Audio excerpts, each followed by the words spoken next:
Hello दोस्तों, welcome to BPSC simplified. मेरा नाम है आलोक रंजन सिंह और आज के इस पर्टिकुलर वीडियो में हम देखेंगे बीपीएससी का एक इम्पॉर्टेंट नोटिस जो आज ही जारी किया गया है। आप नोटिफिकेशन का डेट देख सकते हो, 5 दिसंबर 2024 को ये जारी किया गया है। बेसिकली 6 पॉइंट दिए गए हैं रिगार्डिंग एडमिट कार्ड, ठीक है।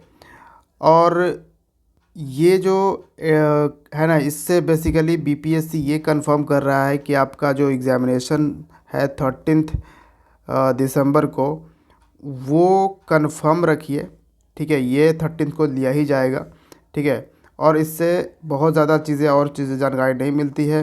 बात जो आजकल चल रही है नॉर्मलाइजेशन पे, तो हम नॉर्मलाइजेशन पे भी बात करेंगे अभी फ़िलहाल, ठीक है। तो पहले मैं नोटिफिकेशन आपको दिखाता हूँ, उसके बाद मैं नॉर्मलाइजेशन पे भी बात करेंगे।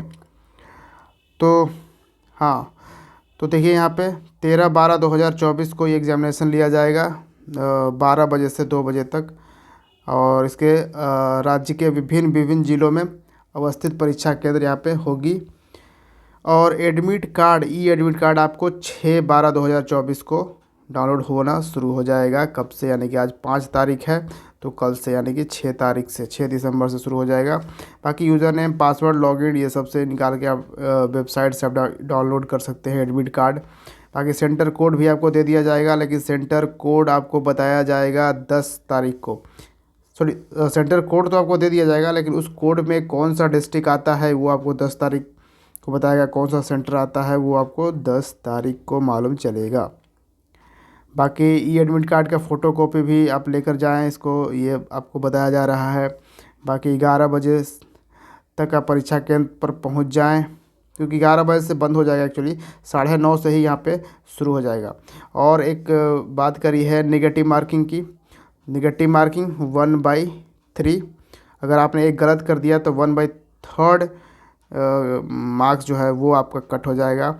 और बाकी आप कल से इसी वेबसाइट से, ये ऑफिशियल वेबसाइट है बीपीएससी का, इससे आप डाउनलोड कर सकते हैं। बाय पोस्ट से आप बिल्कुल एक्सपेक्ट ना करें कि आपको बाय पोस्ट बीपीएससी भेजेगा। ऑनलाइन ही आपको डाउनलोड करना पड़ेगा ये एडमिट कार्ड। चलिए, अब हम बात कर लेते हैं थोड़ा सा नॉर्मलाइजेशन का। ये जो आपने देखा ये नोटिफिकेशन, इस नोटिफिकेशन में नॉर्मलाइजेशन का कोई जिक्र नहीं है, जबकि नॉर्मलाइजेशन का फ़िलहाल बहुत ज़्यादा बातें चल रही है, ठीक है। बीपीएससी ये नोटिफिकेशन जारी करके बस ये कंफर्म किया है कि आपका हम एग्ज़ाम जो है वो आपका ले लेंगे, आप पढ़ाई करिए। हम वो 13 दिसंबर को एग्ज़ाम ले लेंगे। चलिए, ये तो आज के नोटिफिकेशन का हो गया। अब कुछ टाइम से एक पेपर वायरल हो रहा है। उस पेपर के थ्रू बीपीएससी अलग अलग कलर कोडिंग से क्वेश्चन सेट कर रहा है।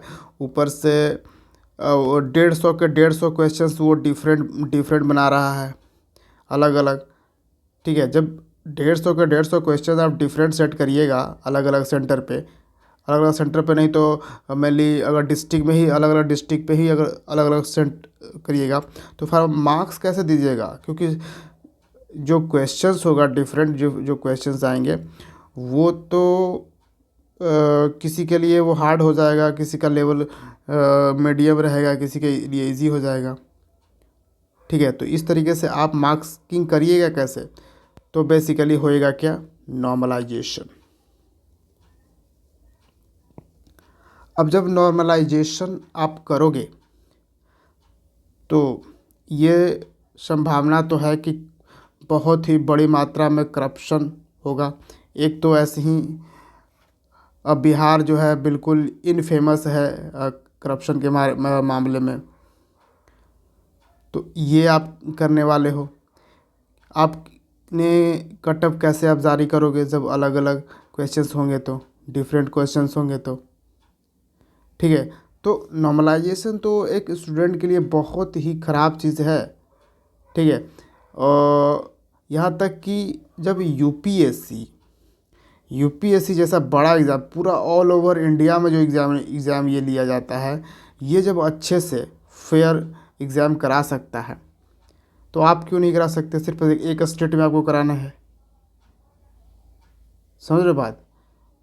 हाँ, यूपीएससी में नॉर्मलाइजेशन अगर बात है तो ऑप्शनल के लिए थोड़ा ये नॉर्मलाइजेशन यूज होता है। ऑप्शनल के लिए इसलिए क्योंकि अलग अलग लोगों के लिए अलग ऑप्शनल हैं, ठीक है, तो वो एक समझ सकते हैं। लेकिन यहाँ पे आप कर रहे हो प्रीलिम्स पेपर में नॉर्मलाइजेशन, तो ये तो गड़बड़ बातें हैं। So we also against normalization and we support no normalization, right. अब ये जो प्रोटेस्ट हो रहा है, जो स्टूडेंट लीडर हैं दिलीप कुमार, वो 6 दिसंबर को उन्होंने पटना में प्रोटेस्ट रखा है। कहाँ पे?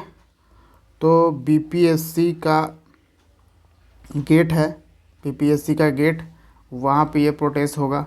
इसीलिए आपको पता ही है कि एक पेपर वायरल हुआ जिसमें कि उन्होंने सिक्योरिटी की मांग करी है, ठीक है। तो बाकी देखा जाए अब क्या होता है, इस प्रोटेस्ट का क्या मामला होता है, ठीक है। तो सपोर्ट ज़रूर करना है। इस चीज़ को नॉर्मलाइजेशन बिल्कुल नहीं होना चाहिए। ये करप्शन का एक पूरा ही द्वार खुल जाएगा अगर नॉर्मलाइजेशन लागू हो गया तो, ठीक है। तो हाँ, यहाँ पे आवाज़ तो उठाना पड़ेगा अपने हक का। चलिए, तो ये चीज़ें ही थी और आपसे बात करनी थी इसके regarding. So thank you for watching BPSC simplified. मिलते हैं अगले वीडियो में। जय हिंद।